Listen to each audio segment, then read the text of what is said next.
Okay, something new today. So in your math career so far, when we've dealt with shapes like this with numbers all over it, we've done two things really.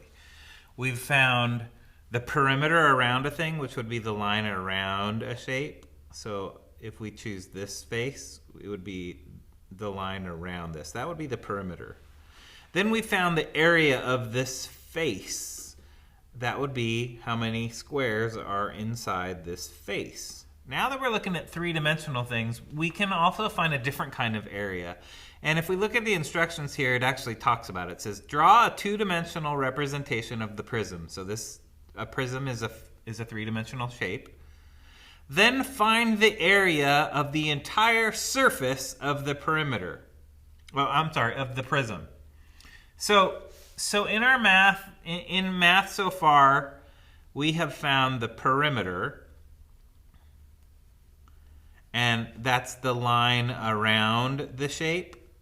We found the area of a two-dimensional shape, that's all the space inside.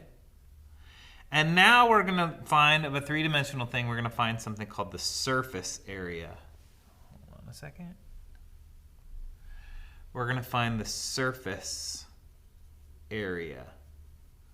Okay? And so what we're finding when we find surface area is we're finding the outside surface area of this three-dimensional shape. So here's kind of what that looks like. So I'm gonna whip out a piece of graph paper here, and I attach this to the assignment so you can print this out too when you do your math assignment. And so I'm going to do number 3 here. And what it says to do is it says draw a two-dimensional representation of the prism, and then find the area of that entire surface. So this shape is a quadrilateral, which means it has 4 sides, but it's a quadrilateral prism, so it's kind of like a cube. So when you look at this shape, you need to think, how many faces does this shape have? It has this face, that's 1, 2. Around the back, it has a 3rd one. Around the bottom, it has a 4th one. So it has 4 faces that are this shape. Then it has this end shape, and then around the end here, it has another shape. So it has 6 faces. So when I draw this, I need to first figure out how many faces does this prism have. So this prism has 6 faces. So I'm going to start with the one I can see here, and it's 3 tall and 5 wide. So I'm going to kind of leave myself some space here, and I'll kind of, let's come over here a little bit, and let's go 3 tall and 5 wide. 1, 2, 3, 4, 5. 1, 2, 3, 4, 5. All right, so this face right here is this face right here. Now let's do the one above it. So if I was to take a shape and cut it apart, the next face would just be right there. There's the next face. Okay, that's the top one here. It's 4. Oh, it's 4. I did it wrong. Ooh, you got to pay attention to those measurements, or it will mess you up, just like it almost messed me up. So it's actually 4 deep. If you look at this, it's 1, 2, 3, 4 deep. So 1, 2, 3. I need to go a whole nother square here for the top. Okay. So sometimes it helps too if you write on it. So this is the front face. This is the top face. So on below it, I'm going to write the bottom face, which would be the same as the top. So it's 4 squares. 1, 2, 3, 4 squares. And then 5 across. So this would be the bottom. And then opposite the front would be the back. So the front is 3 tall. So the back will also be 3 tall. And then 5 wide. So this would be the back. Okay, and then I have this side here, which is 3 tall and 4 wide. So I'm gonna attach it to the front. So it'll be 4 wide. 1, 2, 3, 4. 1, 2, 3, 4. So this is the right side. So I'm just gonna write right. And then off to this way is 4, and this would be the left side. Now, if I was to take this drawing that I just made, this is left. If I was to take this drawing that I just made, and I was to cut it all out and then fold it on the lines, it would fold up into this shape. That's what I'm shooting for. Will this fold up into that shape? Okay, if the front and the back are the same, and the bottom and the top are the same, and the left and the right are the same, then it should work. Now, this is what this looks like. This is the first part, draw a two-dimensional representation. This is what that shape looks like flat. This is called a net. In math terms, this is called a net. Okay, and it's a three-dimensional shape drawn in a two-dimensional way. So now what I have to do, the second part says, then find the area of the entire surface area of the prism. Okay, there are several ways you can do this. I'm going to show you two. These are the two ways that make the most sense to me. There are 6 different things here. 1, 2, 3, 4, 5, 6. I need to find the area of each of these. The surface area is just the surface of each thing. So it has nothing to do with the space in the middle of the box. That's different. That's volume. We'll do that later. But today we're just doing surface area. So what I need to do is I need to find the area. An area, remember area, equals length times width. So the length of this would be 1, 2, 3, 4, 5, and the width or height would be 4. So this one would be 5 times 4 equals 20. Okay, and this one is the same as this one, so this one would also equal 20. This one is 5 wide and 3 tall equals 15. This is the same, so this would also be 15.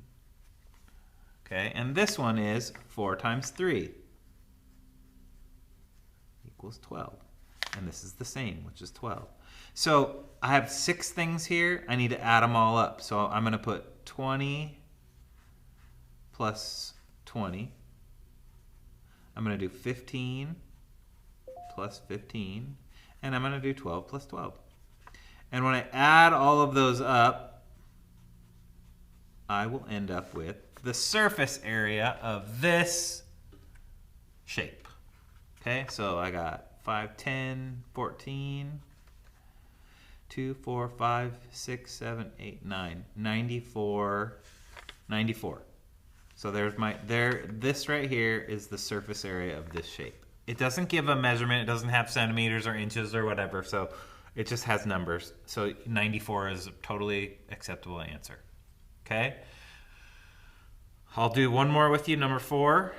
You might need to print out several sheets of this just to kind of to do the first ones because it takes up space. It takes up space to do this assignment.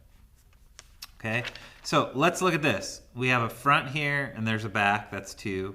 We have this one, that's 3. We have a bottom, that's 4. We have this side, that's 5. So it has less sides because it's a triangular prism. It's not a rectangular prism. Rectangular prisms always have 6. Triangular prisms have less. So bottom is 1 side, front is, or the hypotenuse side, which is the slashed side. So 1, 2, 3. Then this triangle is 4, and then the other triangle behind is 5. So there are 5 sides to this. So I'm gonna use the bright side as my front. It's 3 wide and 1, 2, 3 tall. 4 tall. So it's 3 wide here. 1, 2, 3, and 4 tall. 1, 2, 3, 4, and it will look like this. Okay. You know what? I'm not going to do it like that. It's hard to draw a face off of this side. So I'm gonna start with a rectangular side, and I'll draw the triangles onto the edge of that. So I'm gonna draw this as the main thing. So it's 5 by 4. So 1, 2, 3, 4, 5. 1, 2, 3, 4.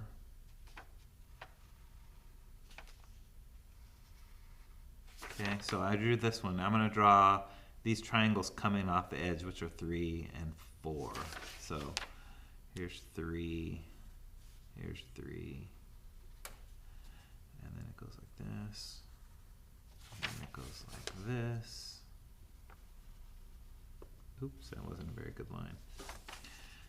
Super Eraser to the rescue. All right. Much better. Okay, so now I have this side, and this side. This one is 5. 1, 2, 3, 4. So this would be 5 tall. And then the bottom would be 3. So let's do the bottom. 1, 2, 3. 1, 2, 3. That's the bottom.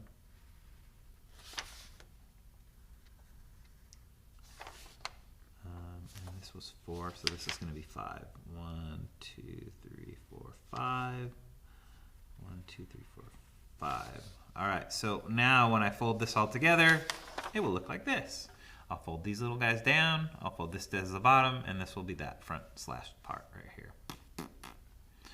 All right, so now what I need to do, I showed you this way, that's the one way. The other way you can, if you're doing it on grid paper like this, if it's to scale, if it's 1, 2, 3, 4, 5 boxes, and 1, 2, 3, 4, 5 boxes, you just count your boxes. You can just count all the boxes in here, and that's a way to do it. It gets a little bit more tricky when you have triangles, because remember, triangle is area equals 1/2 height, base times height, base times height. Is that correct? Let me check here real quick. Let's look back here. Triangles.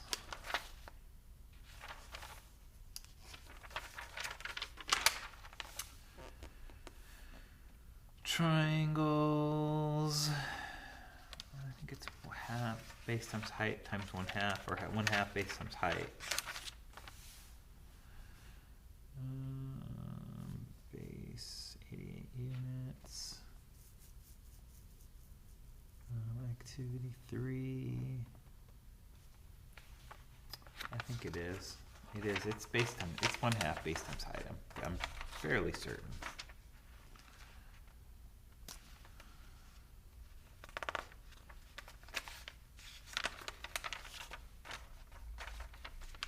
Yeah, 1/2 base times height.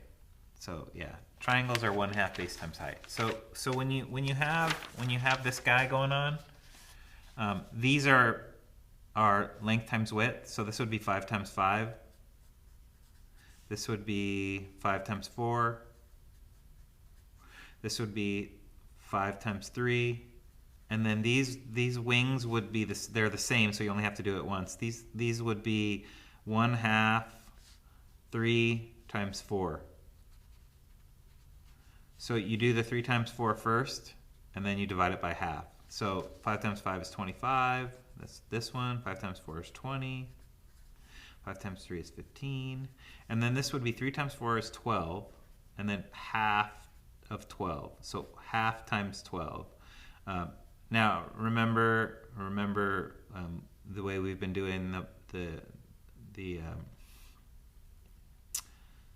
remember we've been solving the equations by inverse operations. So if I have a half times 12, it's just basically half of 12. So what I can do here is I can well, it's not going to matter because there's not an equal sign, so it doesn't matter. So it's basically just half of 12 is 6. So this thing is 6, and this thing is 6. So when I add them all up, I have 25, 20, 15, 6, and 6. So 6 and 6 is 12, 13, 14, 15, 16, 17, 18, 19, 20, 21, 22, 2, 4, 6, 7, 72. So my surface area of this is 72. All right, so you're going to need to find out this one, which is a whole lot like this one. And then you're just finding the surface area of this one, this one, this one, which is like that one. This one and this one, which is like this one. And this is the same. It's just flattened over. These two are really pretty much the same. It's just how they're... actually, this one right here is like this one. Because see where the square is? And see where the square is? So if you were to take this shape and flip it up, it would look just like this. Okay? So you're just doing the rest of these. You only have to draw out the flat representation on one more, which is this one. And then for these, you just find the surface area. Okay? And all you really need for these is area equals length times width, which is right here for four-sided things like this. And then area equals 1/2 base times height for triangular things like this. And the reason why it's 1/2 base times height is because if I took another one right here, it would be double. So if the base here is 3 and the height here is 4, 3 times 4 is 12, and half of that is 6. So this one would be 6 and this one would be 6, and together they'd be 12. That's why it's 1/2 base times height. Okay, so let me get rid of that so you guys can have an idea. All right, so that's it. Go.